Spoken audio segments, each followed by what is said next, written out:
ಎಲ್ಲರಿಗೂ ನಮಸ್ಕಾರ ಸ್ನೇಹಿತರೆ. ಈ ವಿಡಿಯೋದಲ್ಲಿ ರಾಶಿ ಚಕ್ರಗಳಲ್ಲಿಯೇ ಅತ್ಯಂತ ವಿಶಿಷ್ಟವಾಗಿ ಮತ್ತು ಬಹಳ ತಪ್ಪಾಗಿ ಅರ್ಥೈಸಿಕೊಳ್ಳಲ್ಪಟ್ಟಂತಹ ರಾಶಿಯ ಬಗ್ಗೆ ಮಾತನಾಡೋಣ. ಹಾಗಾದ್ರೆ 12 ರಾಶಿಗಳಲ್ಲಿ ಕುಂಭ ರಾಶಿಯನ್ನ ಯಾಕೆ ಬಹಳ ತಪ್ಪಾಗಿ ಅರ್ಥ ಮಾಡಿಕೊಳ್ಳಲಾಗ್ತಾ ಇದೆ ಎನ್ನುವ ವಿಚಾರವನ್ನ ಬಹಳ ಸಂಕ್ಷಿಪ್ತವಾಗಿ ತಿಳಿದುಕೊಳ್ಳೋದಾದ್ರೆ, ಇಂದಿನ ಈ ವಿಡಿಯೋದಲ್ಲಿ ಈ ಕುಂಭ ರಾಶಿಯ ಬಗ್ಗೆ ಕೆಲವು ಮುಖ್ಯವಾದ ವಿಚಾರಗಳನ್ನ ತಿಳಿದುಕೊಳ್ಳಲಿದ್ದೇವೆ. ಇಡೀ ಜಗತ್ತಿನಲ್ಲಿ ಇರುವಂತಹ ಕಷ್ಟಗಳನ್ನ ತನ್ನ ಹೆಗಲ ಮೇಲೆ ಹೊತ್ತುಕೊಂಡು ಏನೂ ಸಮಸ್ಯೆಗಳೇ ಇಲ್ಲ ಎನ್ನುವ ರೀತಿಯಲ್ಲಿ ನ್ಯಾಯಬದ್ಧವಾಗಿ ದುಡಿಯುವ ಜನರು ಈ ಕುಂಭರಾಶಿಯ ವ್ಯಕ್ತಿಗಳು. ಕುಂಭರಾಶಿಯ ಬಂಧುಗಳೇ, ಈಗ ನೀವು ನೋಡ್ತಿರುವ ಈ ವಿಡಿಯೋ ಆಕಸ್ಮಿಕವಾಗಿ ನಿಮ್ಮ ಮುಂದೆ ಬಂದಿಲ್ಲ. ನಿಮ್ಮ ಜೀವನದ ಅತ್ಯಂತ ನಿರ್ಣಾಯಕ ಘಟ್ಟದಲ್ಲಿ ನಿಂತಿರುವ ನಿಮಗೆ ನಿಮ್ಮ ಇಷ್ಟ ದೇವರು ಅಥವಾ ನಿಮ್ಮ ಗುರುದೇವರು ಒಂದು ಪ್ರಮುಖ ಸಂದೇಶವನ್ನ ನೀಡಲು ಬಯಸಿದ್ದಾರೆ. ನೀವು ನಿಮ್ಮ ಜೀವನದಲ್ಲಿ ಇದೇ ಆಗುತ್ತದೆ, ಇಷ್ಟು ದಿನ ಅನುಭವಿಸಿದಂತಹ ನೋವು, ಅವಮಾನಗಳಿಗೆ, ಕಷ್ಟಗಳಿಗೆ ಪ್ರತಿಫಲ ಸಿಗುವ ಸಮಯ ಬಂದಿದೆ.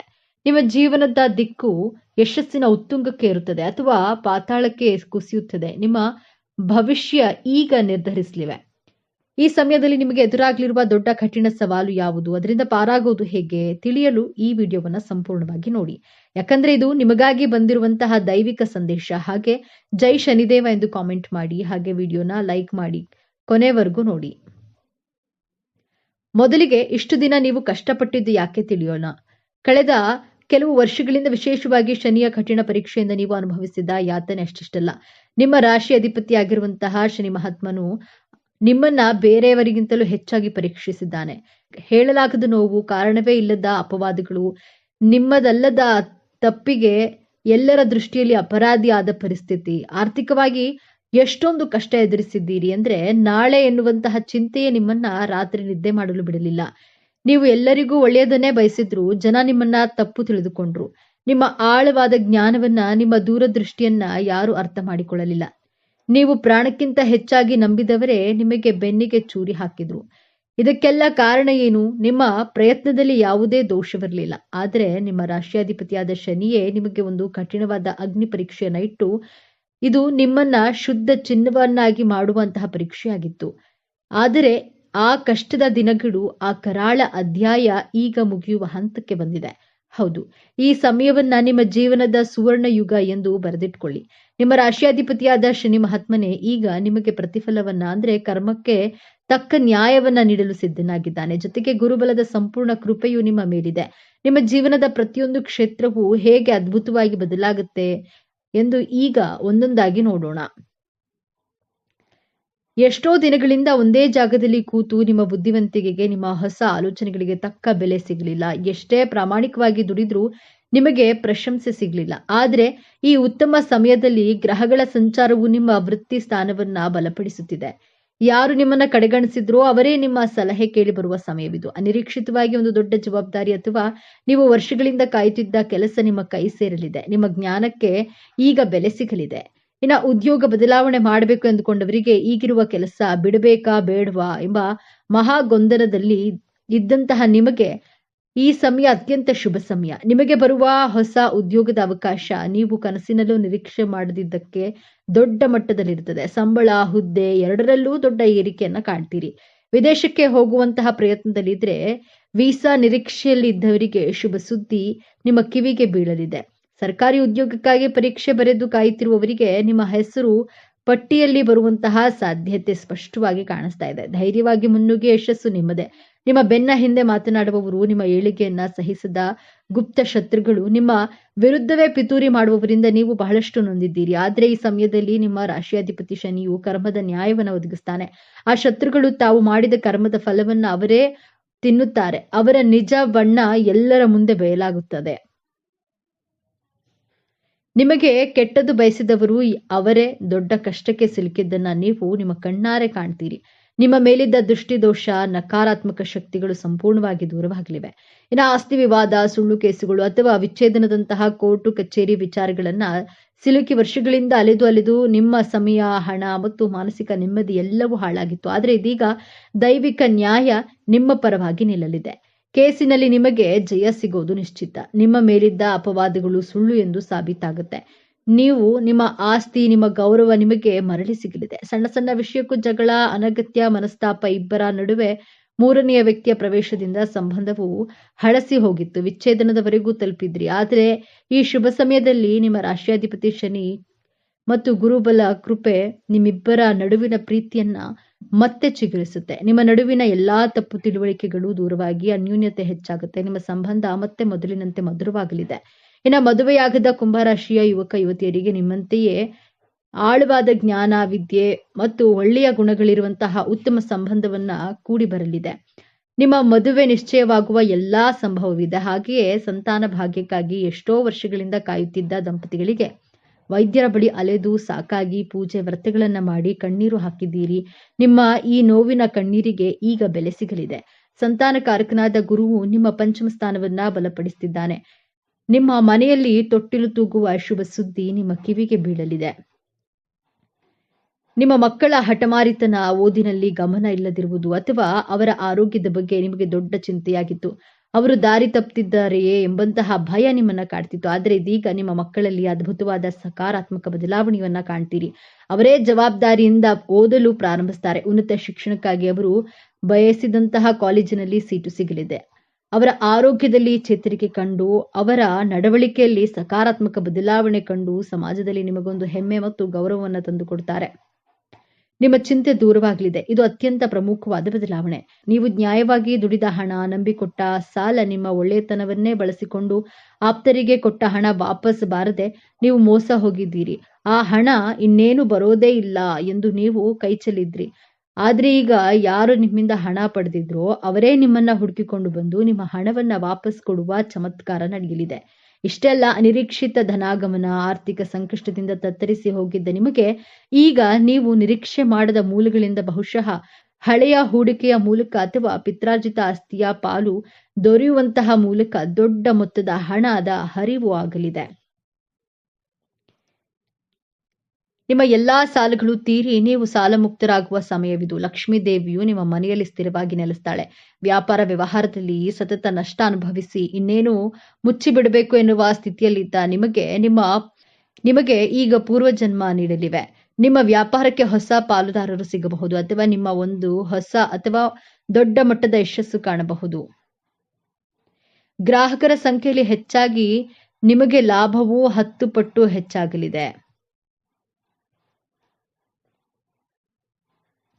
ಇಷ್ಟೆಲ್ಲ ಅದ್ಭುತ ಯಶಸ್ಸು, ಹಣ, ಗೌರವ, ಸಂಬಂಧಗಳು ಎಲ್ಲವೂ ನಿಮ್ಮದಾಗಲಿದೆ. ಆದರೆ ನಿಮ್ಮ ಮುಂದೆ ಒಂದು ಅತ್ಯಂತ ಕಷ್ಟಕರವಾದ ಸವಾಲು ಕೂಡ ಎದುರಾಗುತ್ತದೆ. ಈ ಸವಾಲನ್ನ ನೀವು ಗೆಲ್ಲಲೇಬೇಕು. ಆ ಸವಾಲು ಹೊರಗಿನಿಂದ ಬರೋದಿಲ್ಲ, ಅದು ನಿಮ್ಮ ಶತ್ರುಗಳಿಂದ ಬರೋದಿಲ್ಲ, ಅದು ನಿಮ್ಮ ಒಳಗಿನಿಂದಲೇ ಬರುತ್ತೆ. ಆ ಸವಾಲು ನಿಮ್ಮ ಅತಿಯಾದ ಆಲೋಚನೆ ಮತ್ತು ನಿರ್ಧಾರ ತೆಗೆದುಕೊಳ್ಳಲು ಮಾಡುವ ವಿಳಂಬ. ಹೌದು ಕುಂಭರಾಶಿಯವರೇ, ನೀವು ಜ್ಞಾನಿಗಳು. ನಿಮ್ಮ ಯೋಚನಾ ಲಹರಿ ಬಹಳ ಆಳವಾಗಿರುತ್ತೆ. ಆದ್ರೆ ಒಂದು ಸಣ್ಣ ನಿರ್ಧಾರ ತೆಗೆದುಕೊಳ್ಳಲು ನೀವು 100 ದಿನ ಯೋಚಿಸ್ತೀರಿ. ನಾಳೆ ಮಾಡೋಣ, ಇವತ್ತು ಸ್ವಲ್ಪ ಯೋಚಿಸೋಣ ಎನ್ನುವ ನಿಮ್ಮ ವಿಳಂಬದ ಸ್ವಭಾವವೇ ನಿಮ್ಮ ದೊಡ್ಡ ಶತ್ರು. ಈಗ ಅನಿರೀಕ್ಷಿತ ಯಶಸ್ಸು, ಹಣ, ಅವಕಾಶಗಳು ನಿಮ್ಮ ಮುಂದೆ ಬಂದು ನಿಂತಾಗ ನೀವು ಸರಿಯಾದ ಸಮಯಕ್ಕೆ ನಿರ್ಧಾರ ತೆಗೆದುಕೊಳ್ಳದೆ ಅತಿಯಾಗಿ ಯೋಚಿಸ್ತಾ ಕುಳಿತರೆ ಕೈಗೆ ಬಂದ ಭಾಗ್ಯವೆಲ್ಲವೂ ನಿಮ್ಮ ವಿಳಂಬದಿಂದಾಗಿಯೇ ನಿಮ್ಮನ್ನ ಬಿಟ್ಟು ಹೋಗುವ ಅಪಾಯವಿದೆ. ಯಶಸ್ಸನ್ನ ಪಡೆಯೋದು ಎಷ್ಟು ಮುಖ್ಯವೋ ಅದನ್ನ ಸರಿಯಾದ ಸಮಯಕ್ಕೆ ಹಿಡಿದಿಟ್ಕೊಳ್ಳೋದು ಅದಕ್ಕಿಂತಲೂ ಮುಖ್ಯ. ಹಾಗಾದ್ರೆ ಈ ದೊಡ್ಡ ಸಮಸ್ಯೆಯಿಂದ ಪಾರಾಗುವುದು ಹೇಗೆ? ಈ ಯಶಸ್ಸನ್ನ ಶಾಶ್ವತವಾಗಿ ಉಳಿಸ್ಕೊಳ್ಳೋದು ಹೇಗೆ? ಪರಿಹಾರ ತುಂಬಾ ಸರಳವಾಗಿದೆ. ಆದ್ರೆ ಇದನ್ನ ನೀವು ಅತ್ಯಂತ ಶ್ರದ್ಧೆಯಿಂದ ಪಾಲಿಸಬೇಕು. ನಿಮಗೆ ಒಂದು ಒಳ್ಳೆಯ ಆಲೋಚನೆ ಬಂದ ತಕ್ಷಣ ಅಥವಾ ಒಂದು ಅವಕಾಶ ಬಂದ ತಕ್ಷಣ ಅದನ್ನ ಕನಿಷ್ಠ ಒಂದು ಪುಸ್ತಕದಲ್ಲಾದ್ರೂ ಬರೆದಿಡಿ ಮತ್ತು ಅದರ ಮೊದಲ ಹೆಜ್ಜೆಯನ್ನ ಹಿಂದೆ ಇಡಿ. ಆತುರದ ನಿರ್ಧಾರ ಬೇಡ, ಆದರೆ ವಿಳಂಬದ ನಿರ್ಧಾರವೂ ಬೇಡ. ನಿಮ್ಮ ರಾಶಿಯಾಧಿಪತಿಯಾದ ಶನಿ ಮಹಾತ್ಮನು ಕೃಪೆಗಾಗಿ ಪ್ರತಿ ಶನಿವಾರ ಹತ್ತಿರದ ಶನಿ ದೇವಸ್ಥಾನಕ್ಕೆ ಅಥವಾ ಆಂಜನೇಯ ದೇವಸ್ಥಾನಕ್ಕೆ ಹೋಗಿ ಎಳ್ಳೆಣ್ಣೆ ದೀಪವನ್ನ ಹಚ್ಚಿ. ಇದು ನಿಮ್ಮ ಮನಸ್ಸಿನ ಗೊಂದಲವನ್ನ ಕಡಿಮೆ ಮಾಡಿ ಸರಿಯಾದ ಸಮಯದಲ್ಲಿ ಸರಿಯಾದ ನಿರ್ಧಾರ ತೆಗೆದುಕೊಳ್ಳುವ ಶಕ್ತಿಯನ್ನ ನೀಡುತ್ತೆ. ನಿಮಗೆ ಯಶಸ್ಸು ಸಿಕ್ಕಾಗ, ಹಣ ಬಂದಾಗ ಅದನ್ನ ತಲೆಗೆ ಏರಿಸ್ಕೊಳ್ಳಬೇಡಿ. ತಕ್ಷಣ ನಿಮ್ಮ ಇಷ್ಟ ದೇವರನ್ನ ಅಥವಾ ಶನಿ ಮಹಾತ್ಮನನ್ನ ಮನಸ್ಸಿನಲ್ಲಿ ಸ್ಮರಿಸಿ. ಇದೆಲ್ಲ ನಿನ್ನ ಕೃಪೆ, ನನ್ನ ಕರ್ಮಕ್ಕೆ ಸಿಕ್ಕ ಫಲ ಎಂದು ಕೃತಜ್ಞತೆಯನ್ನ ಸಲ್ಲಿಸಿ. ಯಶಸ್ಸು ಬಂದಾಗ ತಲೆಬಾಗಿರಿ. ಈ ಒಂದು ವಿನಯವಂತಿಕೆ ನಿಮ್ಮ ಎಲ್ಲಾ ಭಾಗ್ಯವನ್ನ ನಿಮ್ಮ ಬಳಿಯೇ ಉಳಿಸುತ್ತದೆ. ಕುಂಭರಾಶಿಯವರೇ, ನಿಮ್ಮ ಜೀವನದಲ್ಲಿ ಸಂಪೂರ್ಣವಾಗಿ ಬದಲಾಯಿಸುವ ಶಕ್ತಿ ಈಗ ನಿಮ್ಮ ವಿಜಯ ಆರಂಭವಾಗಲಿದೆ. ನೀವು ಅನುಭವಿಸಿದ ಪ್ರತಿಯೊಂದು ನೋವಿಗೂ ಈಗ ನ್ಯಾಯ ಸಿಗಲಿದೆ. ನಿಮ್ಮ ಕಣ್ಣೀರು ಈಗ ಆನಂದ ಭಾಷ್ಪವಾಗಿ ಬದಲಾಗುವ ಸಮಯ ಬಂದಿದೆ. ನೆನಪಿಡಿ, ಈ ವಿಡಿಯೋ ನಿಮಗೆ ತಲುಪಿದ್ದು ಆಕಸ್ಮಿಕವಲ್ಲ. ಇದು ನಿಮ್ಮ ಇಷ್ಟ ದೇವರು ನಿಮಗೆ ನೀಡುತ್ತಿರುವ ಸ್ಪಷ್ಟ ಸಂದೇಶ. ಈ ಅದ್ಭುತ ಸಮಯವನ್ನ ಸದುಪಯೋಗಪಡಿಸಿಕೊಳ್ಳಿ. ನಿಮ್ಮ ಜೀವನದ ಹೊಸ ಅಧ್ಯಾಯಕ್ಕೆ ತಯಾರಾಗಿರಿ. ನಿಮ್ಮ ನಂಬಿಕೆಯ ಸಂಕೇತವಾಗಿ ನಿಮ್ಮ ಜೀವನ ಬದಲಾಗಬೇಕು ಎನ್ನುವ ಸಂಕಲ್ಪದೊಂದಿಗೆ ತಪ್ಪದೆ ನಿಮ್ಮ ಕುಲದೇವರ ಅಥವಾ ನಿಮ್ಮ ಇಷ್ಟ ದೇವರ ಹೆಸರನ್ನ ಕಾಮೆಂಟ್ ಮಾಡಿ. ಆ ಭಗವಂತನು ನಿಮ್ಮನ್ನ ಸದಾ ಕಾಪಾಡಲಿ. ಸರ್ವೇ ಜನೋ ಸುಖಿನೋ ಭವತು. ಇದೇ ತರಹದ ಜ್ಯೋತಿಷ್ಯಕ್ಕೆ ಸಂಬಂಧಪಟ್ಟಂತಹ ವಿಡಿಯೋ ನೋಡಲು ನಮ್ಮ ಚಾನೆಲ್ ನ ಸಬ್ಸ್ಕ್ರೈಬ್ ಆಗಿ, ವಿಡಿಯೋಗೆ ಲೈಕ್ ಮಾಡಿ, ಶೇರ್ ಮಾಡಿ. ಕುಂಭರಾಶಿಯವರಿಗೆ ದೇವರು ಸಹಜವಾಗಿಯೇ ಒಳ್ಳೆಯ ಅದೃಷ್ಟ ಕರುಣಿಸುತ್ತಾನೆ. ಕುಂಭರಾಶಿಯವರಿಗೆ ಅವರ ವೃತ್ತಿ ಜೀವನದಲ್ಲಿ ಯಾವೆಲ್ಲ ಸ್ವಭಾವಗಳು ಇರುತ್ತದೆ, ಯಾವ ಮನಸ್ಸು ಶುದ್ಧವಾಗಿರುತ್ತದೋ, ದ್ವೇಷ ಭಾವನೆಗಳಿಂದ ಮುಕ್ತವಾಗಿರುತ್ತದೆಯೋ ಆ ಮನಸ್ಸು ಕಷ್ಟದ ಸಮಯದಲ್ಲಿ ಯಾರ ಬೆಂಬಲವನ್ನ ಪಡೆಯದಿದ್ರೂ ದೇವರ ಶಕ್ತಿ ಒಂದಲ್ಲ ಒಂದು ರೂಪದಲ್ಲಿ ಅವರೊಂದಿಗೆ ಇದ್ದೇ ಇರುತ್ತೆ. ಕುಂಭರಾಶಿಯವರ ಜೊತೆ ಪ್ರತಿ ಕ್ಷಣವೂ ಜೊತೆಯಾಗಿರುವಂತಹ ಅದೃಶ್ಯ ಶಕ್ತಿಯ ಬಗ್ಗೆ ಈ ವಿಡಿಯೋದಲ್ಲಿ ತಿಳಿಸಿಕೊಡಲಿದ್ದೇನೆ. ಕುಂಭರಾಶಿಯವರ ಜೊತೆ ಯಾವಾಗಲೂ ಒಂದು ಅದೃಶ್ಯ ಶಕ್ತಿ ಇದ್ದೇ ಇರುತ್ತದೆ. ಆದರೆ ಕೆಲವೊಬ್ಬರಿಗೆ ಅದರ ಅನುಭವ ಆಗುತ್ತದೆ, ಕೆಲವೊಬ್ಬರಿಗೆ ಇದರ ಅನುಭವ ಆಗೋದಿಲ್ಲ, ಇನ್ನು ಕೆಲವೊಬ್ಬರಿಗೆ ಇದರ ಅರಿವು ಸಹ ಇರೋದಿಲ್ಲ. ಅದರ ಬಗ್ಗೆ ಸಂಪೂರ್ಣ ಮಾಹಿತಿಯನ್ನು ನೋಡೋಣ ಬನ್ನಿ. ಅದಕ್ಕಿಂತ ಮುಂಚೆ ನೀವು ನಮ್ಮ ಚಾನೆಲ್ಗೆ ಸಬ್ಸ್ಕ್ರೈಬ್ ಆಗಿಲ್ಲ ಅಂದ್ರೆ ಈಗಲೇ ಸಬ್ಸ್ಕ್ರೈಬ್ ಆಗಿ, ಹಾಗೆ ವಿಡಿಯೋಗೆ ಲೈಕ್ ಮಾಡಿ, ವಿಡಿಯೋವನ್ನು ಸ್ಕಿಪ್ ಮಾಡದೆ ಕೊನೆ ತನಕ ನೋಡಿ. ಕುಂಭರಾಶಿಯವರಿಗೆ ಲೋಕಪ್ರಜ್ಞೆ ಅನ್ನೋದು ಸ್ವಲ್ಪ ಜಾಸ್ತಿಯೇ ಇರುತ್ತದೆ. ಲೋಕಪ್ರಜ್ಞೆ ಅಂದ್ರೆ ಇದರ ಬಗ್ಗೆ ಹೇಳೋದಾದ್ರೆ ಕುಂಭರಾಶಿಯವರಿಗೆ ಪ್ರಪಂಚದಲ್ಲಿ ಏನೆಲ್ಲ ಆಗ್ತಿರುತ್ತದೆ ಈ ವಿಚಾರವನ್ನ ತಿಳಿದುಕೊಳ್ಳುವಂತಹ ಆಸಕ್ತಿ ಈ ರಾಶಿಯವರಿಗೆ ತುಂಬಾನೇ ಜಾಸ್ತಿ ಇರುತ್ತದೆ ಎಂದೇ ಹೇಳಬಹುದು. ನಿಮ್ಮಲ್ಲಿ ಜೀವನವನ್ನ ಜೀವಿಸುವಂತಹ ಚೈತನ್ಯ ಜಾಗೃತಗೊಳ್ಳುತ್ತದೆ. ಪ್ರತಿಯೊಬ್ಬರ ಜೀವನದಲ್ಲಿಯೂ ಕಣ್ಣು ತುಂಬಿಕೊಂಡಾಗ, ಮನಸ್ಸು ದುಃಖಿಸಿದಾಗ, ನೀವು ಭಾವನಾತ್ಮಕವಾಗಿ ಒಂಟಿ ಅನಿಸಿದಾಗ, ಜೀವನದಲ್ಲಿ ನನಗೆ ಯಾರೂ ಇಲ್ಲ, ನಾನು ಒಬ್ಬಂಟಿ ಅನಿಸಿದಾಗ ಪ್ರತಿಯೊಬ್ಬರಿಗೂ ಈ ರೀತಿ ಒಂದು ಕಷ್ಟದ ಪರಿಸ್ಥಿತಿ ಎದುರಾಗುತ್ತದೆ. ವಿಜ್ಞಾನದಲ್ಲಿಯೂ ಇದಕ್ಕೆ ಉತ್ತರ ಸಿಗೋದಿಲ್ಲ. ಆದರೆ ಲಾಜಿಕಲಿ ಎಲ್ಲಾ ಬಾಗಿಲುಗಳು ಮುಚ್ಚಿ ಹೋದಾಗ ನೀವು ಎಲ್ಲಾ ಪ್ರಶ್ನೆಗಳಿಗೆ, ಮನಸ್ಸಿನ ದುಃಖಗಳಿಗೂ ಒಂದು ದಿವ್ಯ ಅದೃಶ್ಯ ಶಕ್ತಿ ಕಾಣಸಿಗುತ್ತದೆ. ಹೇಗೆ ನಮ್ಮ ಜೊತೆ ಅದೃಶ್ಯ ದಿವ್ಯ ಶಕ್ತಿ ಅಡಗಿದೆ ಎಂದು ಗುರುತಿಸೋದಾದ್ರೆ, ಆ ಅದೃಶ್ಯ ಶಕ್ತಿ ನಿಮ್ಮನ್ನ ಸೋಲಲು ಬಿಡೋದಿಲ್ಲ, ಸಾಯಲು ಬಿಡೋದಿಲ್ಲ, ಕುಗ್ಗಲು ಬಿಡೋದಿಲ್ಲ. ಬದಲಿಗೆ ಜೀವನದಲ್ಲಿ ಹೊಸ ಅಧ್ಯಯನವನ್ನ ಪ್ರಾರಂಭಿಸುತ್ತದೆ. ನೀವು ನಿಮ್ಮ ದುಃಖದಲ್ಲಿ ಮುಳುಗಿ ಹತ್ತು ನಿದ್ದೆ ಮಾಡಿದಾಗ ಬೆಳಗ್ಗೆ ಎದ್ದ ತಕ್ಷಣ ನಿಮ್ಮ ಜೊತೆ ಧೈರ್ಯವಿರುತ್ತದೆ, ಹೊಸ ಸ್ಫೂರ್ತಿ ತುಂಬಿರುತ್ತದೆ. ಎರಡನೆಯದಾಗಿ ನೀವು ಒಂಟಿಯಾದಾಗ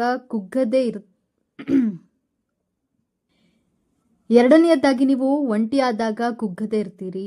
ಮತ್ತೆ ಫಿನಿಕ್ಸ್ ಪಕ್ಷಿಯಂತೆ ಬೌನ್ಸ್ ಬ್ಯಾಕ್ ಆಗ್ತೀರಾ. ಮೂರನೆಯದಾಗಿ ತಪ್ಪು ನಿರ್ಧಾರಗಳನ್ನು ತೆಗೆದುಕೊಳ್ಳುವ ಮುಂಚೆ ಯಾವುದೋ ಒಂದು ಶಕ್ತಿ ನಿಮ್ಮನ್ನ ತಡೆದು ನಿಮ್ಮ ನಿರ್ಧಾರ ಸರಿ ಇಲ್ಲ ಎಂದು ನೀವೇ ಹಿಂದೆ ಸರಿಯುತ್ತೀರಾ. ನಾಲ್ಕನೆಯದಾಗಿ ಯಾರೋ ಅಪರಿಚಿತ ವ್ಯಕ್ತಿಗಳು ನಿಮ್ಮ ಜೀವನದಲ್ಲಿ ಅನಿರೀಕ್ಷಿತವಾಗಿ ಬಂದು ನೀವು ಕೇಳದೆಯೇ ನಿಮಗೆ ಸಹಾಯವನ್ನ ಮಾಡ್ತಾರೆ, ನಿಮ್ಮಲ್ಲಿ ಸ್ಫೂರ್ತಿಯನ್ನು ತುಂಬುತ್ತಾರೆ. ದೇವರು ನೇರವಾಗಿ ಯಾರ ಮುಂದೆಯೂ ಪ್ರತ್ಯಕ್ಷವಾಗಿ ಸಹಾಯ ಮಾಡೋದಿಲ್ಲ. ಯಾರೋ ಸ್ನೇಹಿತರ ರೂಪದಲ್ಲಿ, ಬಂಧುಗಳ ರೂಪದಲ್ಲಿ, ಗುರು ಶಿಕ್ಷಕರ ರೂಪದಲ್ಲಿ ನಿಮ್ಮ ಕಷ್ಟಗಳಿಗೆ ಸ್ಪಂದಿಸ್ತಾರೆ. ನೀವು ಯಾವುದೋ ಕೆಲಸವನ್ನ ಪ್ರಾರಂಭಿಸುವಾಗ ನಿಮಗೆ ಅನಿಸುತ್ತದೆ ಈ ಕೆಲಸ ಮಾಡುವುದು ಬೇಡ ಎಂದು. ಮನೋವಿಜ್ಞಾನದ ಪ್ರಕಾರ ನಮ್ಮ ಮನಸ್ಸು ಕೆಲವೊಮ್ಮೆ ಕ್ರೋಧ, ಮೋಹ, ಮದ, ಮತ್ಸರ, ಲೋಭದಿಂದ ತುಂಬಿರುತ್ತದೆ. ಭಯ, ಆತಂಕದಿಂದ ಕೂಡಿರುವಾಗ ನಮ್ಮಲ್ಲಿರುವಂತಹ ಅದೃಶ್ಯ ಶಕ್ತಿ ಸ್ತಬ್ಧವಾಗಿರುತ್ತದೆ. ಬದಲಿಗೆ ನಿಮ್ಮ ಮನಸ್ಸು ಕೋಪ, ಲೋಪ, ಮೋಹ, ಮದ, ಮತ್ಸರವನ್ನ ಬಿಟ್ಟು ನಂಬಿಕೆಯಿಂದ ಪ್ರಕೃತಿಯ ಮುಂದೆ ನಿವೇದನೆ ಇಟ್ಟಾಗ ಆ ಅದೃಶ್ಯ ಶಕ್ತಿಯ ಅನುಭವ ನಿಮಗೆ ಆಗುತ್ತದೆ. ನಮ್ಮಲ್ಲಿರುವ ಅಹಂಕಾರವನ್ನ ಸಂಪೂರ್ಣವಾಗಿ ತ್ಯಜಿಸಿ ಶೂನ್ಯವಾದಾಗ ನಮಗೆ ಪ್ರಕೃತಿಯ ಸ್ವಯಂ ಆತ್ಮಶಕ್ತಿಯ ಅದೃಶ್ಯ ದಿವ್ಯ ಶಕ್ತಿಯ ಅನುಭವವಾಗುತ್ತೆ. ಈ ಪ್ರಕೃತಿ ನಿಮ್ಮ ಜೀವನದಲ್ಲಿ ಅನೇಕ ಕಷ್ಟಗಳನ್ನ, ಪರೀಕ್ಷೆಗಳನ್ನ, ಸಮಸ್ಯೆಗಳನ್ನ ಕೊಟ್ಟು ಜೀವನದಲ್ಲಿ ಬೀಳಿಸುತ್ತದೆ. ಆದರೆ ಸಾಯಲು, ಸೋಲಲು ಬಿಡೋದಿಲ್ಲ. ಆ ದಿವ್ಯ ಶಕ್ತಿ ನಿಮ್ಮ ಒಳ್ಳೆಯ ಕರ್ಮಗಳಿಗೆ ತಕ್ಕಂತೆ ಪ್ರತಿಫಲವನ್ನ ಕೊಡುತ್ತದೆ. ಕ್ಷಮೆ, ಕೃತಜ್ಞತಾ ಭಾವನೆ, ಮೌನದಿಂದ ಈ ದಿವ್ಯ ಶಕ್ತಿಯ ಆಮಂತ್ರಣ ಅನುಭವವನ್ನ ಪಡೆದುಕೊಳ್ಳಬಹುದು. ಯೋಗಾಸನವನ್ನ ಮಾಡಿ, ಮೆಡಿಟೇಷನ್ ಮಾಡಿ, 5 ನಿಮಿಷ ಮೌನವನ್ನ ಮಾಡಿ. ಮೌನಕ್ಕೆ ತುಂಬಾ ಶಕ್ತಿ ಇದೆ. ನಿಶಬ್ದವಾಗಿ ಕುಳಿತುಕೊಳ್ಳಿ. ಬೆಳಗ್ಗೆ ಹಾಗೂ ರಾತ್ರಿ 5 ರಿಂದ 10 ನಿಮಿಷ ನಿಶಬ್ದವಾಗಿ ಕುಳಿತುಕೊಂಡು ನಿಮ್ಮ ಉಸಿರಾಟವನ್ನು ನಿಧಾನವಾಗಿ ಗಮನಿಸಿ. ರಾತ್ರಿ ನಿದ್ದೆ ಮಾಡುವ ಮೊದಲು ಈ ಪ್ರಕೃತಿಗೆ ಧನ್ಯವಾದವನ್ನ, ಕೃತಜ್ಞತೆಗಳನ್ನ ತಿಳಿಸಿ. ಆ ಅದೃಶ್ಯ ಶಕ್ತಿ ಪ್ರತಿಯೊಬ್ಬರಲ್ಲಿಯೂ ಇದೆ. ಆದರೆ ನೀವು ಆ ದಿವ್ಯ ಶಕ್ತಿಯನ್ನ ಜಾಗೃತಗೊಳಿಸಿದ್ರೆ ಜೀವನದ ಕಷ್ಟಗಳು ಕಠಿಣವಾಗಿದ್ರೆ ನಿಮ್ಮ ಆತ್ಮವಿಶ್ವಾಸವನ್ನ ಹೆಚ್ಚಿಸಿ ಬದುಕುವ ಇಚ್ಛೆಯನ್ನ ಜಾಗೃತಗೊಳಿಸುತ್ತದೆ. ನಿಮ್ಮ ಆತ್ಮವಿಶ್ವಾಸವೇ ನಿಮ್ಮನ್ನ ಸೋಲಿಸಲು ಬಿಡದೆ ಗೆಲ್ಲುವ ಛಲ, ಆತ್ಮತೃಪ್ತಿಯನ್ನ ತಂದುಕೊಡುತ್ತೆ. ನಿಮ್ಮ ಕಾರ್ಯಕ್ಷೇತ್ರಕ್ಕೆ ಸಂಬಂಧಿಸಿದಂತಹ ಪುಸ್ತಕಗಳನ್ನ ಓದಿ, ನಿಮ್ಮ ಕೌಶಲ್ಯಗಳನ್ನ, ಜ್ಞಾಪಕವನ್ನ ಹೆಚ್ಚಿಸಿಕೊಳ್ಳಿ. ಮೊಬೈಲ್ ಬಳಕೆಯನ್ನ ಆದಷ್ಟು ಕಡಿಮೆ ಮಾಡಿ. ಒಂದು ಉತ್ತಮ ಪುಸ್ತಕ 100 ಗೆಳೆಯರಿಗೆ ಸಮವಾಗಿರುತ್ತದೆ. ಆದ್ದರಿಂದ ಉತ್ತಮ ಪುಸ್ತಕಗಳನ್ನ ಓದಲು ಪ್ರಾರಂಭ ಮಾಡಿ. ನಿಮ್ಮ ಜ್ಞಾನ, ಕೌಶಲ್ಯ, ಆತ್ಮವಿಶ್ವಾಸವನ್ನ ಹೆಚ್ಚಿಸಿಕೊಂಡ್ರೆ ಕಷ್ಟಗಳು ತೃಣದಂತೆ ಕಾಣುತ್ತದೆ. ಜೀವನ ಬಹಳ ಸುಂದರವಾಗಿರುತ್ತದೆ. ನಿಮ್ಮ ಸುತ್ತಮುತ್ತಲೂ ಉತ್ತಮ ಸಕಾರಾತ್ಮಕ ಆಲೋಚನೆ ತುಂಬಿರುವಂತಹ ವ್ಯಕ್ತಿಗಳ ಜೊತೆ ಬೆರೆಯಿರಿ. ನೀವು ಪಾಸಿಟಿವ್ ಆಗಿ ಥಿಂಕ್ ಮಾಡಿ, ಪಾಸಿಟಿವ್ ಆಗಿ ಇರಲು ಪ್ರಾರಂಭ ಮಾಡಿ. ಕುಂಭರಾಶಿಯವರಿಗೆ ಸಕ್ಸಸ್ ಅನ್ನೋದು ತುಂಬಾನೇ ಲೇಟ್ ಆಗಿ ಸಿಗುತ್ತೆ. ಇದನ್ನ ಮೊದಲೇ ಹೇಳಿದ್ನಲ್ವಾ, ಸಕ್ಸಸ್ ಅನ್ನೋದು ಬೇರೆ ರಾಶಿಯವರಿಗೆ ಬೇಗನೆ ಸಿಕ್ಬಿಡಬಹುದು, ಆದರೆ ಸಿಕ್ಕಿದಷ್ಟು ಬಹು ಬೇಗನೆ ಹೊರಟು ಹೋಗ್ಬಿಡುತ್ತೆ. ಆದ್ರೆ ಈ ಕುಂಭರಾಶಿಯವರಿಗೆ ಹಾಗಲ್ಲ. ಸಕ್ಸಸ್ ಲೇಟ್ ಆಗಿ ಸಿಕ್ಕಿದ್ರು ಸಹ ತುಂಬಾ ದಿನಗಳ ಕಾಲ ಸಕ್ಸಸ್ ಅನ್ನೋದು ಇವರ ಜೀವನದಲ್ಲಿ ಇರುತ್ತೆ. ಕುಂಭರಾಶಿಯವರು ಜನಸೇವೆಯನ್ನ ತುಂಬಾ ಮಾಡ್ತಾ ಇರ್ತಾರೆ. ಜನಸೇವೆ ಅನ್ನೋದು ಕುಂಭರಾಶಿಯವರಿಗೆ ಜಾಸ್ತಿ ಇರುತ್ತೆ. ಅಂದ್ರೆ ಒಂದು ಅನ್ನದಾನ ಮಾಡೋದ್ರಲ್ಲಿ ಅಥವಾ ಜನರ ಸಮಸ್ಯೆಗಳಲ್ಲಿ ಬೆರೆತುಕೊಂಡಿರಬಹುದು, ಹಾಗೆಯೇ ಜನಗಳಿಗೆ ಸಹಾಯ ಮಾಡುವುದಾಗಿರಬಹುದು. ಈ ರೀತಿ ಹಲವಾರು ಸೇವೆಗಳಲ್ಲಿ ಗುರುತು ಮಾಡಿಕೊಂಡಿರ್ತಾರೆ. ಜನಸೇವೆ ಮಾಡುವ ಸ್ವಭಾವವನ್ನ ಇವರು ಒಳಗೊಂಡಿರ್ತಾರೆ. ನಿಧಾನವಾಗಿ ಗುರಿ ಮುಟ್ತಾರೆ. ಆದರೆ ಗುರಿ ಮುಟ್ಟಿದ ನಂತರ ಯಾರೂ ಸಹ ಇವರನ್ನ ಸೋಲಿಸಲು ಆಗೋದಿಲ್ಲ. ಸೋಲು ಅನ್ನೋದೇ ಇವರಿಗೆ ಇರೋದಿಲ್ಲ. ಸೋಲಿಸೋಕ್ಕೂ ಸಹ ಯಾರಿಂದಲೂ ಸಹ ಆಗೋದಿಲ್ಲ. ಈ ರೀತಿಯಾಗಿ ಫಿಟ್ ಆಗಿರ್ತಾರೆ. ಈ ಕುಂಭರಾಶಿಯವರು ನಿರಂತರವಾಗಿ ಕಷ್ಟಪಡ್ತಾನೆ ಇರ್ತಾರೆ. ಹಾಗೆ ಕಷ್ಟಪಟ್ಟು ಇವರಿಗೆ ಹೇಗೆ ಸಕ್ಸಸ್ ಸಿಗುತ್ತೆ ಅಂದ್ರೆ ಇವರನ್ನ ಯಾರೂ ಸಹ ಹಿಂದಿರುಗಿ ನೋಡಲು ಸಹ ಭಯ ಪಡ್ತಾರೆ. ಆ ರೀತಿಯಾದಂತಹ ಸಕ್ಸಸ್ನ ಪಡ್ಕೊಳ್ತಾರೆ. ಈ ರಾಶಿಯವರ ತಂದೆ ತಾಯಿ ಆಸ್ತಿಯನ್ನ ಮಾಡಿರ್ತಾರೆ. ಕನಿಷ್ಠ ಪಕ್ಷ ಸ್ವಲ್ಪವಾದ್ರೂ ಸಹ ಆಸ್ತಿಯನ್ನ ಮಾಡಿರ್ತಾರೆ. ಹುಟ್ಟಿದಾಗಿನಿಂದ ಸ್ವಲ್ಪ ಪ್ರಮಾಣದ ವೈಭೋಗದ ಜೀವನ ಅನ್ನೋದನ್ನ ಇವರು ಪಡೆದುಕೊಂಡು ಬಂದಿರ್ತಾರೆ. ಈ ರಾಶಿಯವರು ಐಷಾರಾಮಿ ಜೀವನವನ್ನ ನಡೆಸಬೇಕು ಎಂದು ಅಂದುಕೊಂಡ್ರೆ ಕಷ್ಟಪಟ್ಟು ದುಡಿದು ಖಂಡಿತವಾಗ್ಲೂ ಸಹ ಐಷಾರಾಮಿ ಜೀವನ ಅನ್ನೋದನ್ನ ಇವರು ಪಡ್ಕೊಳ್ತಾರೆ ಎಂದೇ ಹೇಳಬಹುದು. ಕುಂಭರಾಶಿಯವರು ಸ್ವಂತ ಬುದ್ಧಿವಂತಿಕೆಯಿಂದ ಎಲ್ಲವನ್ನ ಸಹ ಸಂಪಾದನೆ ಮಾಡ್ತಾರೆ. ಇವರು ಬೇರೆಯವರ ಮೇಲೆ ಡಿಪೆಂಡ್ ಆಗಲ್ಲ. ತಂದೆ ತಾಯಿ ಆಸ್ತಿ ಮಾಡಿಟ್ಟಿದ್ದಾರೆ ಅಂತಾನು ಯೋಚನೆ ಮಾಡಲ್ಲ. ನಾನೇನಾದ್ರೂ ಸಾಧನೆ ಮಾಡಬೇಕು, ನಾನು ಸ್ವಂತವಾಗಿ ಸಾಧನೆ ಮಾಡಲೇಬೇಕು ಎಂದು ದುಡಿಯುವಂತಹ ಮಾರ್ಗ ನೋಡ್ತಾರೆ. ಸ್ವಂತ ಬುದ್ಧಿವಂತಿಕೆಯಿಂದ ಎಲ್ಲಾನು ಸಂಪಾದನೆ ಮಾಡ್ತಾರೆ. ಅಕಸ್ಮಾತ್ ಇವರ ಮನೆಯಲ್ಲಿ ತಂದೆ ತಾಯಿ ಏನಾದ್ರೂ ಹಣ ಆಸ್ತಿನ ಸಂಪಾದನೆ ಮಾಡಿಲ್ಲವೆಂದರೆ ಖಂಡಿತವಾಗ್ಲೂ ಇವರು ತಮ್ಮ ಸ್ವಂತ ನಿರ್ಧಾರಗಳಿಂದ ಅವರು ಆಸ್ತಿನ ಸಂಪಾದನೆ ಮಾಡ್ತಾರೆ, ಮನೆ ಕಟ್ಟಿಸ್ಕೊಳ್ತಾರೆ. ಹಾಗೆಯೇ ಇವರ ಜೀವನದಲ್ಲಿ ಅವರು ಏನು ಅನ್ಕೊಂಡಿರ್ತಾರೋ ಅದನ್ನ ಇವರು ಪಡ್ಕೋತಾರೆ. ಇವರಿಗೆ ಬರುವಂತಹ ವಿಚಾರಗಳಿಂದ ಬದಲಾವಣೆ ಅನ್ನೋದು ಜಾಸ್ತಿ ಇರುತ್ತೆ. ಇವರಿಗೆ ಮೈಂಡ್ನಲ್ಲಿ ಯಾವುದಾದ್ರೂ ಒಂದು ವಿಚಾರ ಬಂದ್ಬಿಟ್ರೆ ನಾನು ಕರೆಕ್ಟ್ ಅಲ್ವಾ, ಅದನ್ನ ಮಾಡಬೇಕಾ ಬೇಡವಾ ಅನ್ನೋ ತರ ಬದಲಾವಣೆಯನ್ನ ಇವರ ಜೀವನದಲ್ಲಿ ಮಾಡಿಕೊಳ್ಳುವುದು ಇವರ ಉದ್ದೇಶವಾಗಿರುತ್ತೆ. ಈ ರಾಶಿಯವರು ಜಾಸ್ತಿ ಕೊರಗುವ ಮನೋಭಾವ ಇವರದ್ದು. ಏನಾದ್ರೂ ಇವರು ಒಂದು ತಪ್ಪು ಮಾಡಿಬಿಟ್ರೆ ಅದನ್ನ ಮನಸ್ಸಿನಲ್ಲೇ ಇಟ್ಟುಕೊಂಡು ಕೊರಗುವಂತಹ ಸ್ವಭಾವ ಈ ರಾಶಿಯವರದ್ದಾಗಿರುತ್ತೆ. ಸಹಾಯವನ್ನ ಜಾಸ್ತಿ ಮಾಡ್ತಾರೆ. ಹಾಗಾಗಿ ಇವರಿಗೆ ಉದ್ಧಾರ ಅನ್ನೋದಾಗುತ್ತೆ. ಇವರು ಜಾಸ್ತಿ ಎಷ್ಟು ಸಹಾಯ ಮಾಡ್ತಾರೋ ಅಷ್ಟು ಜೀವನದಲ್ಲಿ ಉದ್ಧಾರ ಆಗ್ತಾರೆ. ಈ ರಾಶಿಯವರ ಮಾತಿನಲ್ಲಿ ತೂಕ ಜಾಸ್ತಿ ಇರುತ್ತೆ. ಮೊದಲೇ ಹೇಳಿದ ಹಾಗೆ ಅದು ತಪ್ಪು ಅಂದ್ರೆ ತಪ್ಪು ಅಂತಾನೆ ಹೇಳ್ತಾರೆ, ಸರಿ ಅಂದ್ರೆ ಸರಿ ಅಂತಾನೆ ಹೇಳ್ತಾರೆ. ಹಾಗಾಗಿ ಇವರ ಮಾತಲ್ಲಿ ತೂಕ ಜಾಸ್ತಿ ಇರುತ್ತೆ. ಇವರು ಸಮಯವನ್ನ ಯಾವುದೇ ಕಾರಣಕ್ಕೂ ಸಹ ವೇಸ್ಟ್ ಮಾಡಿಕೊಳ್ಳಲ್ಲ. ಸಮಾಜದಲ್ಲಿ ಉತ್ತಮ ಹೆಸರನ್ನ ಸಂಪಾದಿಸ್ತಾರೆ.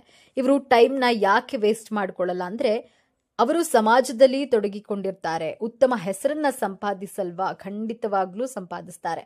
ಹಾಗೆಯೇ ಕುಂಭರಾಶಿಯವರಿಗೆ ಸಿಕ್ಸ್ತ್ ಸೆನ್ಸ್ ಅನ್ನೋದು ತುಂಬಾನೇ ಹೆಚ್ಚಾಗಿ ಕೆಲಸ ಮಾಡುತ್ತದೆ. ಈ ರಾಶಿಯವರು ಹಾಗೆ ಸುಮ್ಮನೆ ನಾವು ಊಹೆ ಮಾಡಿಕೊಂಡು ಮುಂದೆ ಏನಾಗಬಹುದು ಅನ್ನೋದನ್ನ ಯೋಚನೆ ಮಾಡ್ತೀವಲ್ಲ, ಅದೇ ರೀತಿಯಾಗಿ ಈ ರಾಶಿಯವರಿಗೆ ಸಿಕ್ಸ್ತ್ ಸೆನ್ಸ್ ಅನ್ನೋದು ಜಾಸ್ತಿ ವರ್ಕ್ ಆಗುತ್ತೆ. ಬೇರೆಯವರನ್ನ ಬೇಗ ಅರ್ಥ ಮಾಡ್ಕೊಳ್ತಾರೆ. ಈ ರಾಶಿಯವರಿಗೆ ಯಾರಾದ್ರೂ ಹೊಗಳಿದ್ರು, ತೆಗಳಿದ್ರು, ಮಾಡಿದ್ರು ಇವರು ಯಾವುದೇ ಕಾರಣಕ್ಕೂ ಸಹ ಕರಗಲ್ಲ. ಯಾರಾದ್ರೂ ಹೊಗಳಿದ್ರು ಸಹ ಅವರು ಅವರ ಹತ್ರ ಜಾಸ್ತಿ ಕ್ಲೋಸ್ ಆಗಿಬಿಡಬೇಕು ಅನ್ನುವ ಮನೋಭಾವ ಇವರದ್ದಲ್ಲ. ಇವರಿಂದ ದೂರ ಆಗಬೇಕು ಅನ್ನೋ ಮನೋಭಾವ ಸಹ ಇವರದ್ದು ಅಲ್ಲ. ಇವರು ಯಾವಾಗಲೂ ಒಂದೇ ತರ ಇರ್ತಾರೆ. ಸದೃಢ ಮನಸ್ಸು ಇವರದ್ದಾಗಿರುತ್ತೆ, ಧೈರ್ಯಶಾಲಿಗಳಾಗಿರ್ತಾರೆ. ಇವರ ಮನಸ್ಸು ಹೇಗಿರುತ್ತೆ ಅಂದ್ರೆ ಗಟ್ಟಿಯಾಗಿರು ಎಂದು ಹೇಳ್ತಾರಲ್ಲ, ಆ ರೀತಿಯಾಗಿ ತುಂಬಾನೇ ಸದೃಢವಾಗಿರ್ತಾರೆ ಮತ್ತು ಧೈರ್ಯವಾಗಿರ್ತಾರೆ. ಈ ರಾಶಿಯವರು ಯಾವುದಕ್ಕೂ ಸಹ ಅಂಜೋದಿಲ್ಲ, ಯಾವುದಕ್ಕೂ ಸಹ ಹೆದರೋದಿಲ್ಲ. ಕುಂಭರಾಶಿಯವರು ಸ್ವಂತ ನಿರ್ಧಾರದ ಬದುಕನ್ನ ಕಟ್ಟಿಕೊಂಡಿರ್ತಾರೆ ಹಾಗೂ ಅತ್ಯುನ್ನತ ಜೀವನ ಶೈಲಿಯನ್ನ ನಡೆಸ್ತಾರೆ. ಪ್ರತಿಯೊಬ್ಬರಿಗೂ ಮಾದರಿಯಾಗಿ ಬದುಕ್ತಾರೆ. ನೋಡಿದ್ರಲ್ಲ ಕುಂಭರಾಶಿಯವರ ಸ್ವಭಾವ ಹೇಗಿರುತ್ತೆ ಎಂದು. ನೀವು ಸಹ ಕುಂಭರಾಶಿಯವರಾಗಿದ್ರೆ ನಿಮಗೂ ಸಹ ಈ ಮಾಹಿತಿ ನಿಜವೆಂದು ತಿಳಿದಿರುತ್ತದೆ. ಈ ಮಾಹಿತಿ ಇಷ್ಟ ಆಗಿದ್ರೆ ಈ ವಿಡಿಯೋಗೆ ಒಂದು ಲೈಕ್ ಕೊಡಿ, ಹಾಗೆ ನಮ್ಮ ಚಾನೆಲ್ಗೆ ಸಬ್ಸ್ಕ್ರೈಬ್ ಮಾಡಿಕೊಳ್ಳಿ. ಎಲ್ಲರೂ ಭಕ್ತಿಯಿಂದ ಓಂ ಶ್ರೀ ಶನೈಶ್ವರ ನಮಃ ಅಂತ ಕಾಮೆಂಟ್ ಮಾಡಿ. ಧನ್ಯವಾದಗಳು.